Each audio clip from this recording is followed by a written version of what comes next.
va parler à nouveau d'un sujet qui est lié intrinsèquement à des personnes qui ont fait le choix de ne pas avoir d'enfants. Et justement, on a décidé aujourd'hui avec vous d'explorer comment on en est venu à comprendre qu'on ne voulait pas d'enfants. Parce que pour moi, personnellement, je ne sais pas pour toi Damien, mais pour moi, personnellement, ça a été un long chemin. Oui, et oui, oui, bonjour Anna. Effectivement, ça a été plus qu'un long chemin, ça a été un peu des montagnes russes, on va dire. Il y a eu des hauts, des bas.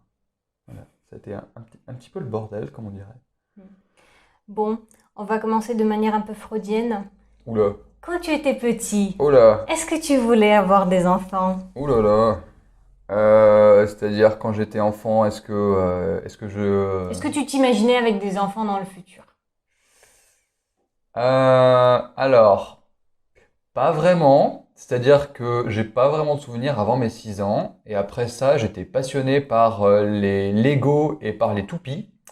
Donc, du coup, bof. J'ai jamais été très poupée Barbie et Ken et tout ça, donc pas vraiment les enfants. Après, j'étais au collège, donc hmm, non plus. Tu étais concentré sur autre chose, je vois. Non, c'est ça. Et après, il y a eu la puberté, donc non plus, pas vraiment. C'était pas la priorité, je t'avoue. D'accord. Alors moi, si, je pense que il faut savoir que j'ai grandi dans un environnement assez traditionnel, assez Mhm. centré sur la famille, les enfants, les parents. Voilà, il fallait bien faire comme tout le monde.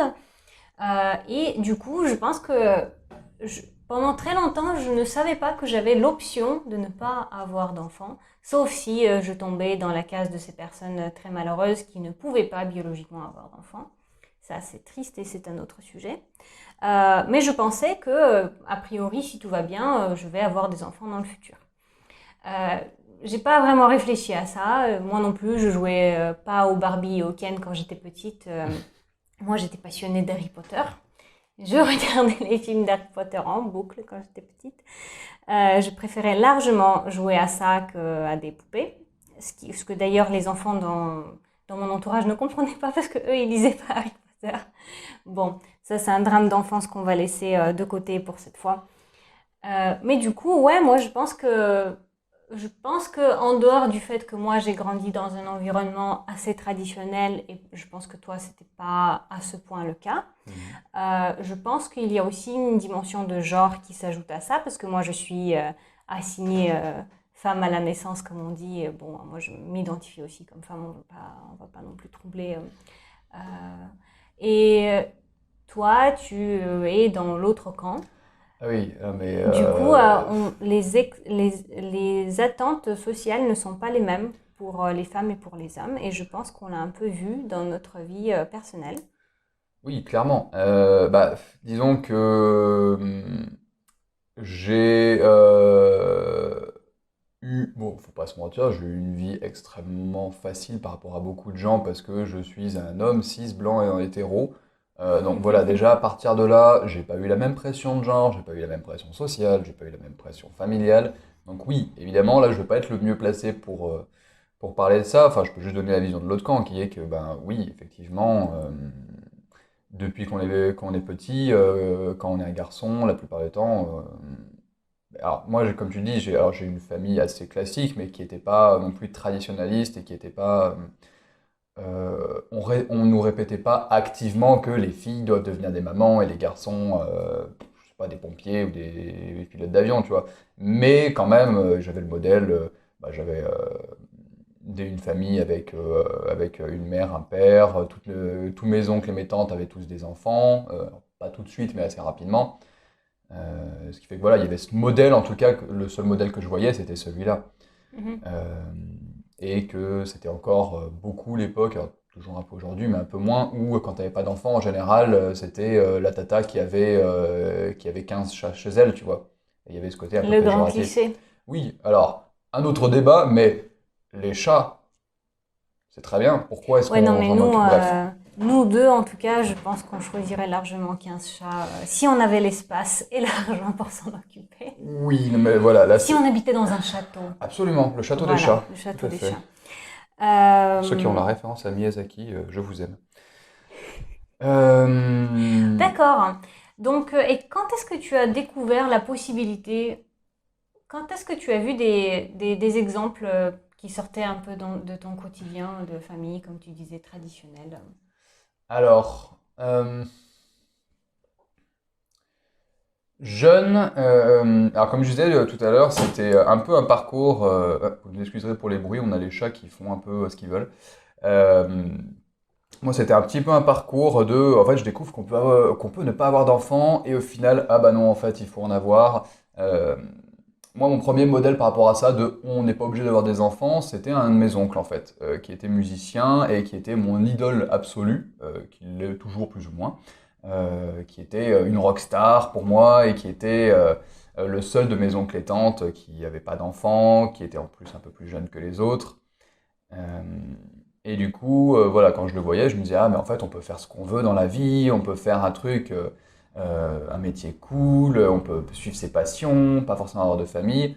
Donc, ça, c'était le premier modèle, mais qui, quelques années plus tard, il a eu quelqu'un et il s'est marié, il a eu des enfants, et du coup, ça a été un petit peu la déconfiture à ce moment-là. Je me suis dit, ah, bah, en fait, c'est peut-être le chemin logique. Voilà. D'accord. Ça a été, on va dire, le premier haut et bas dans ma relation avec est-ce qu'il faut avoir des enfants? Est-ce que c'est naturel ou pas? Mm.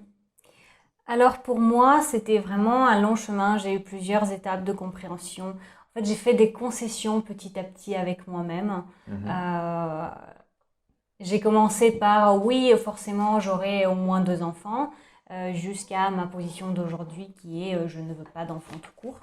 En fait, il y a eu des étapes. Euh, au début, au début, je me disais bon, ce serait quand même cool d'avoir des jumeaux, comme ça, je m'en tire d'un coup. Comme D'accord. ça, je galère bien. Je savais bien qu'avoir des jumeaux, c'était compliqué. Mais je me disais, bon, au moins, je galère pendant 3 ans. Et après, c'est fait. Et après, c'est fait. Et il n'y a plus de pression. Avec un peu de chance, ce sera une fille et un garçon. Et j'aurai plus de questions de quand est-ce que, machin, truc. Bon, ça a duré un peu de temps. Alors, je ne parle pas de mon enfance, petite enfance, là, hein. J'avais déjà Mhm. bien 18, 19 ans quand Ah j'avais ça oui, en tête. oui, C'était donc on pas est. dans l'enfance. Vraiment, j'ai mis beaucoup de temps à réaliser que les enfants, c'était pas quelque chose qui me rendrait heureuse dans ma vie. Mhm. Bon, il faut savoir qu'à 19 ans, je me suis mariée. Heureusement, à ce moment-là, je faisais encore mes études à la fac. Et donc, on n'attendait pas de moi que je fasse des enfants tout de suite. Mhm. Mais du coup, je pense qu'à ce moment-là, j'ai bien réalisé que le poids, enfin, que les attentes étaient bien là, y compris de la part de mon ex-mari, du coup, avec qui je ne suis plus mariée, qui voulait des enfants. Vraiment, lui, il voulait une famille traditionnelle. Mhm. D'accord. Et moi, à l'époque, je ne savais pas encore faire des choix indépendants, donc j'ai pas encore vu un problème à ce moment-là. Mais pendant longtemps, je me disais, bah oui, en fait, pourquoi pas. Après, je commençais à y réfléchir d'un peu plus près parce que j'ai grandi en étant enfant unique, j'ai pas vu beaucoup de bébés. Mhm. Mais là, mes enfants ont commencé à avoir des gosses. Mes enfants, Tes amis? mes amis, pas, Tu n'es pas oh encore là là, grand-mère. oh là là, non, non, non. Mes amis ont commencé à avoir des gosses. Et du coup, j'ai commencé à voir qu'est-ce que ça représentait dans la vraie vie avec la Mhm. grossesse qui m'a terrifiée, mais terrifiée horriblement. Mhm. Mon mari qui m'a dit une fois, ah non, la césarienne, c'est pas naturel, hein, faut pas passer par là, c'est un choix de détresse, hein. Alors Oula. que pour moi, dans ma tête, c'était le choix logique pour ne pas avoir mal et ne pas se faire Mhm. mal. Euh, de là, je suis passée à penser que peut-être un jour j'adopterai un enfant. Mhm. Et après, j'ai réalisé qu'en fait, je voulais pas trop d'enfants tout court. Mhm. Voilà. D'accord. Est-ce que toi, tu as pensé à l'adoption à un moment donné dans ta vie? Oui, oui, oui, honnêtement, j'y ai pensé. Alors après, cette idée, elle est venue plus tard. C'est vrai que bah, moi, contrairement à toi, du coup, bah, comme je disais tout à l'heure, j'ai eu beaucoup moins de pression de la société et familiale. J'en ai eu un petit peu familial, mais ça n'a jamais été. C'était plus on va dire une pression entre guillemets bénigne. Euh, les blagues ou autres des tontons, des papas et autres qui disent bon alors et toi c'est pour quand? Ou alors quand t'as ta première copine, ah bientôt les enfants en rigolant. Euh, Mais voilà, après, c'est vrai que même ce genre de pression, si vous avez s'il y a des papas ou des tontons qui nous écoutent maintenant, même si vous faites ce genre de choses qui sont des blagues, quand ce sont des blagues tous les jours, au bout d'un moment, ça peut devenir un peu de la pression. Faites attention. Bref, voilà, moi j'ai eu que ça, on va dire, et dans ma tête, j'y pensais pas vraiment encore à ce moment-là, à l'adolescence, et même plus tard, c'était plus, j'en ai pas envie maintenant, mais ça viendra plus tard avec l'âge. Ça me paraissait naturel, en fait, quelque part, que mon cerveau se mettra à y penser plus tard. Voilà. Je rejetais la responsabilité sur le moi du futur. Mais non, non, cette idée d'adoption, ou d'avoir mon propre enfant et même d'adoption, c'est venu plus tard, en fait, quand je suis repassé par une phase où vraiment je me disais, peut-être qu'il me faut réellement un enfant dans ma vie. C'était une phase où, pour le coup, j'étais vraiment tout au fond, en fait, tout au fond du trou, où j'étais dans une phase assez sombre de ma vie, où les choses allaient très mal, et aussi bien extérieurement que psychologiquement, qui font qu'en fait j'ai eu à un moment donné ce vrai questionnement et ce besoin en fait de trouver un sens à ma vie à ce moment-là, de retrouver un nouveau sens. Et c'est passé notamment effectivement par la question de l'enfant, par la question de peut-être avoir un enfant, sauf qu'à ce moment-là il y avait plusieurs choses qui étaient en conflit. La première qui était que pour avoir un enfant il faut quelqu'un d'autre déjà, enfin la plupart du temps en tout cas. Euh, et après, il y avait eu aussi la question que je m'étais posée par rapport à la question de l'égoïsme et de l'altruisme, et que je m'étais dit, peut-être adopter un enfant. D'ailleurs, si vous voulez en apprendre plus, écoutez notre épisode précédent sur l'égoïsme. Euh, mais voilà, je suis passé effectivement par cette question à ce moment-là, qui était l'adoption pour donner un sens à ma vie, parce qu'en plus c'était quelque chose d'altruisme, d'altruiste, et que ça me donnerait à nouveau une raison, on va dire, de faire les choses. Euh, mais voilà, ça, j'en suis sorti après petit à petit en me réaffirmant moi-même et en retrouvant en fait des passions, en retrouvant d'autres choses. Et comme je disais tout à l'heure, ça a été un peu des hauts, des bas, jusqu'à ce que je trouve jusqu'à ce que je comprenne réellement que je ne veux pas d'enfant et pourquoi je n'en veux pas. Oui, ça me parle beaucoup parce que justement, dans deux sens. Alors, d'un côté, ça me parle beaucoup parce que, en effet, la question de l'altruisme, elle était très forte aussi chez moi parce que, comme on disait dans l'épisode précédent, souvent, quand on dit qu'on ne veut pas d'enfant, on nous retorque qu'on est égoïste. Et Mhm. moi, j'ai vraiment beaucoup entendu ça. Et je me disais que je pourrais contrecarrer avec le fait d'adopter un enfant. Alors voilà, hein, regardez les gens, c'est même pas mon enfant et je l'élève. Bon, mais je pense que au fond de moi, j'étais pas encore prête d'accepter la possibilité en fait, je ne veux pas d'enfant, tout Mhm. court, jamais, dans n'importe quelle condition, je ne voulais pas d'enfant. Mhm. Et d'un autre côté, ça me parle quand tu dis que tu étais au fond du gouffre. Moi, j'ai changé d'avis une fois, il n'y a pas longtemps, sur les enfants, il y a quelques années. Et c'était pendant que j'étais dans une relation toxique Mhm. et où mon ex était très très virulent sur plusieurs points. Et en fait, je cherchais tout et n'importe quoi qui le calmerait. Et le fait d'accepter d'avoir des enfants un jour avec lui, c'était quelque chose qui a aidé à un moment donné. Mais je sentais que j'allais contre mon propre gré parce qu'à ce moment-là, j'avais déjà décidé, j'avais déjà bien fait la réflexion de pourquoi je ne veux pas d'enfant. Et le fait de revenir sur cette décision, ça me faisait beaucoup mal de l'intérieur. Mhm. Et je pense que c'est bien, enfin bien, relativement bien d'avoir eu cette expérience-là, d'avoir changé d'avis dans des conditions vraiment qui n'étaient pas bonnes. Parce que maintenant, je sais que si je vais changer d'avis, je vais me questionner sur qu'est-ce qui m'a fait changer d'avis. Ouais. Pourquoi j'étais aussi sûre avant et maintenant, qu'est-ce qui me fait changer d'avis? Est-ce qu'il n'y a pas quelque chose qui est mauvais dans ma vie qui me fait changer d'avis? Mhm. Voilà. Je pense, bon, je vais le répéter, je pense plusieurs fois, mais je pense vraiment que pour avoir un enfant, il faut que ce soit une envie forte. Il faut que ce soit une envie forte parce que sinon l'enfant ne va pas en bénéficier et ça c'est très mauvais pour le coup. Je pense que c'est important. Mais voilà, je trouve ça même, justement avec les questions de pression sociale, je trouve que c'est marrant de voir quelles sont les résistances même internes, bon, à l'intérieur de moi, du coup, vu qu'on parle de moi et de toi dans cet épisode, quelles étaient les résistances. Ça m'a pris carrément 20 ans de réaliser que je ne veux pas d'enfant. Ouais. Voilà. Ouais, bien sûr, bah, ça peut prendre beaucoup, effectivement, ce genre de choses. Moi, pour le coup, comme je disais, ça m'a pris vraiment de devoir passer par une phase de dépression et de trouver à un moment donné un moyen de m'en sortir. Pour ma part, c'était la musique, euh, où je me suis euh, réaccordé le droit, en fait, d'avoir ce rêve de quand j'étais plus jeune, d'être une rockstar aussi, d'être musicien et autres, et de sortir un petit peu de ce cadre de il faut que j'ai une carrière, il faut que j'ai une maison et un ou une partenaire et au moins un enfant pour aller avec. Voilà, la maison, le chien, la voiture et l'enfant. Mais voilà, il m'a fallu ça en fait pour sortir de ce modèle un peu tout fait et de me dire, mais en fait, j'ai pas besoin de vivre à travers quelqu'un d'autre. J'ai pas besoin de vivre à travers un enfant, de faire un enfant pour que que mon rêve, ça soit que lui fasse son rêve. Je me suis dit, ben à ce compte-là, pourquoi est-ce que moi je me trouve pas mon propre rêve? Et voilà, je l'ai trouvé petit à petit.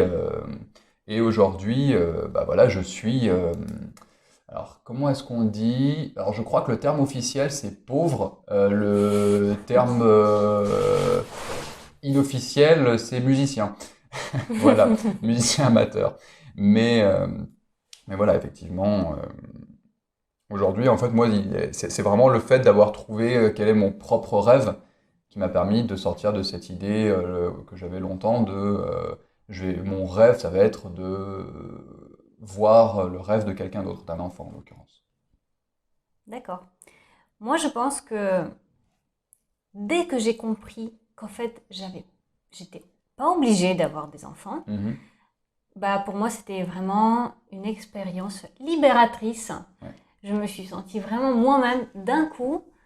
Je conseille. Pas forcément de trouver que vous n'avez pas envie d'avoir des enfants, mais de trouver de quoi vous avez réellement envie. En Voilà. fait, c'est une question quelque part, de si vous n'avez pas envie d'enfant, bah, de l'assumer en fait. De l'assumer, je dis pas ça de manière, vous assumez pas ce qui vous êtes ou autre, mais de réussir en fait à comprendre que ben oui, vous avez le droit de pas avoir d'enfant, vous avez le droit de pas en vouloir, euh, qu'il n'y a pas un seul modèle et que vous pouvez faire tout ce que vous voulez à côté. Si c'est pas ça, il y a plein d'autres choses. Euh, Moi, c'est vraiment ça, cette question-là, en fait, qui a libéré, comme tu dis, qui est extrêmement agréable une fois qu'on l'a, c'est qu'en fait, de se dire, oui, j'ai le droit de ne pas avoir d'enfant. Alors, petit aparté, je suis navré s'il y a trop de bruit à côté de nous, il y a nos chats qui sont, on en parlait tout à l'heure, qui sont littéralement en train pas de saccager l'appart, mais pas loin, je crois. Ouais, non, pas loin, pas loin. Je pense qu'elles se battent. Bon, on ne va pas focaliser nos échanges sur nos chats parce que sinon on n'aurait Peut-être pas sorti, faudrait hein. qu'on fasse tout un épisode dessus. Non, même plutôt pas parce que pas tout est. C'est un peu le cliché, je pense, des personnes qui ne veulent pas d'enfants, qui ont absolument un chat ou un chien ou des animaux de compagnie. C'est pas toujours le cas pour tout le monde. Donc on ne Non, va pas certes. vous infliger notre amour des chats en continu.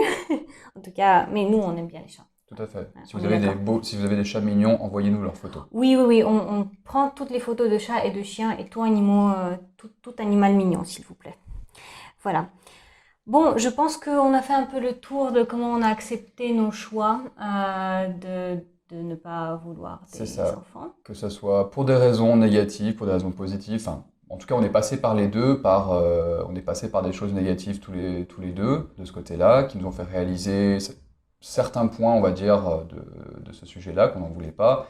Et on a aussi redécouvert chacun des choses positives, des raisons positives pour lesquelles on voulait pas d'enfants.